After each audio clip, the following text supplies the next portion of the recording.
a couple of earthquakes right at that particular location as a response to your earlier visit on the program.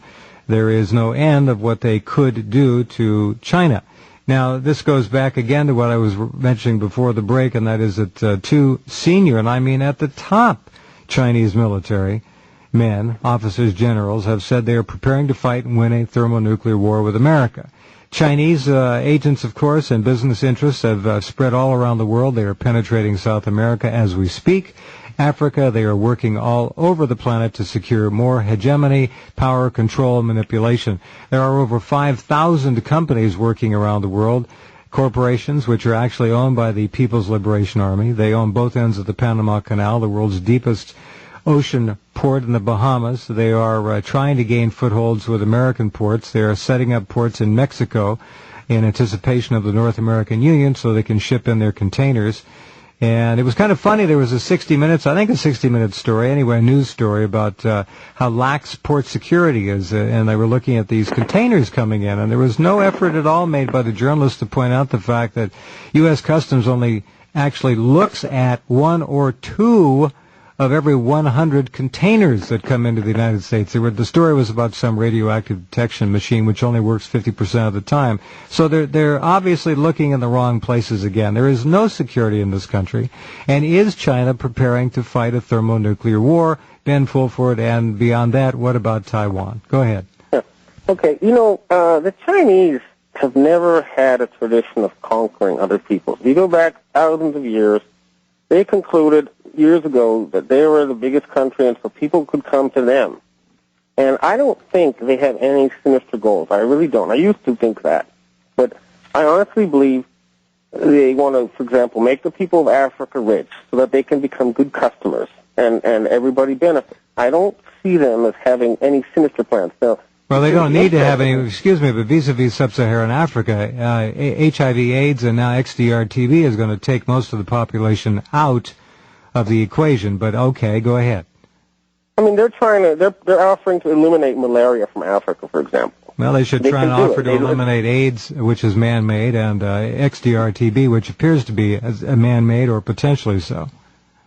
Yeah, I mean, these efforts to kill the population by the elite are just not going to work. They're going against nature. And what's really happening is the flow of nature is moving in the positive direction overall.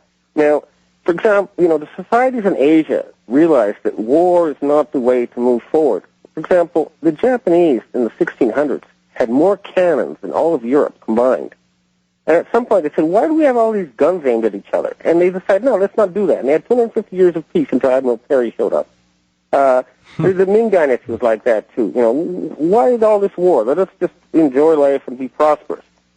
And I don't think these people have any hostile intent. However, when you have the American elite, the Western elite, with a long-term plan to reduce China's population to, less than half, and then to use a war with Taiwan as a pretext to invade and divide them into 6 countries, well, they're going to, they're scared, okay? They don't want this to happen. And they're saying, if you do that, we'll crush you. We're not going to let you get away with this. And it's too late. They cannot, And China is going to, what they're doing, what the Western elite are doing, is they're destroying the West. They're going to make the West a backwards, and China is going to be the center of civilization if they keep repressing technology and brainwashing people and everything and trying to keep the world addicted to oil. That's going to destroy the West.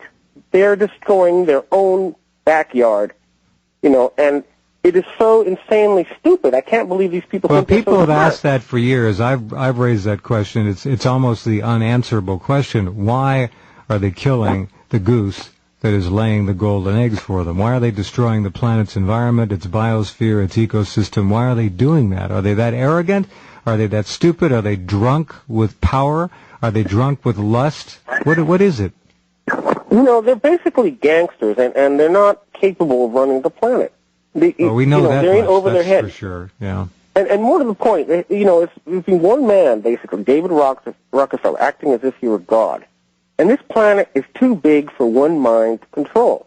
Look, we learned that with Hitler and Stalin and Mao. Are you suggesting that David Rockefeller is a bigger big shot than the Rothschilds in London?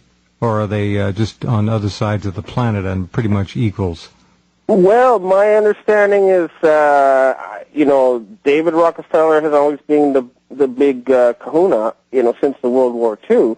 However, I do believe there's a split with the Rothschilds now. I mean, I don't know all the details, but there's certainly been a schism. All that stuff with the Freedom Fries, just look at who invaded Iraq and who didn't. And you'll see that France and Germany didn't. So there's a split in their ranks. I mean, the Rockefellers are on the way out, and that'll be good for everybody. I think the Rothschilds are much higher level people. Well, that's a good point, and certainly the British presence in Iraq was marginal in the south of the country, and some would suggest that there was a deal made to keep their combat losses as low as they were. Okay, back in just a minute with Benjamin Fulford, and we'll begin to take questions shortly. So if you'd like to call in, we have calls waiting now. The number here is 800-259-9231.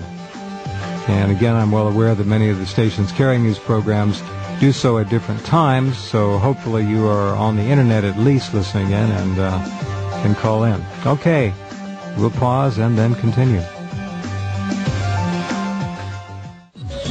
And we continue with Benjamin Fulford live from Tokyo. All right, let's take a call or two now and give you the number again. It's 800-259-9231. All right, Dan in New York, thanks for being patient. You're first up tonight. Welcome to the program. What's your question for Ben? Hello, Jeff. Hello, Ben. Thanks for taking my call. You're welcome. Well, we know Mao killed an estimated 60 to 70 million people, and the current Chinese government appears to be the model for the New World Order with their one-child policy and the non-existence of civil rights over there. So my question is, why should we believe then that a Chinese secret society is now going to save us when they've allowed such atrocities in the past?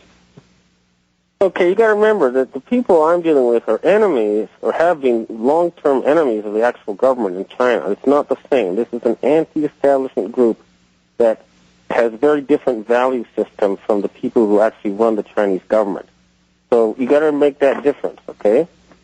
These are anti-government people, and their values are very good. Protect the weak, and fight against injustice.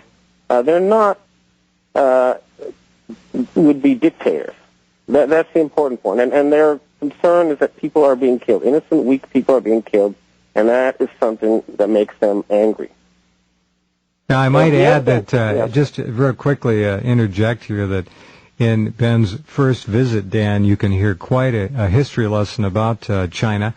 And, in fact, he made this point very clear. So go ahead and listen to that again. It's free up online. But very good question. And I would ask Ben just to interject a question as well here. The Falun Gong movement has represented a very great threat to the Chinese communist dictators, and they have cracked down on them very hard. Do your friends have any formal position or informal position about Falun Gong and so forth? I haven't heard any talk about the Falun Gong. Their own policy would be just let them be if they're not, doing anything wrong. Okay, very good. That's good enough. All right, Dan, go ahead. No, that was really my only question. I also just wanted to throw it out there that, we put David Rockefeller up on such a high pedestal, but here in New York City, our group, We Are Change, actually confronted David Rockefeller about being indicted by a citizens' grand jury for the crimes of 9/11. So it was just interesting to show people that, these people are reachable, these people are confrontable, and that's what we try to do here is just to get out. That's your group, Dan? Yeah. Very good. Congratulations. Good job. Thank you. Yeah. And, the one thing I want to also add about the difference between the Chinese Politburo and the U.S. secret government is, okay, the Chinese Politburo, at least you can see them, right? And they're there, and you know that they're dictators, okay? In the U.S., they stay hidden, and they keep everyone fooled with this show that you think of as democracy, but which has been sabotaged entirely. Right? That's a good point. You're right. At least these guys aren't lying about what's going on, and they're not trying to fool people. They're there on TV every day, and you can know that they're in charge. And the other thing is they are trying to use, real-time public opinion on the Internet to create a new form of democracy. I don't think they want to be a real total dictatorship because they know that they'll be doomed if they don't listen to the people. I mean, that's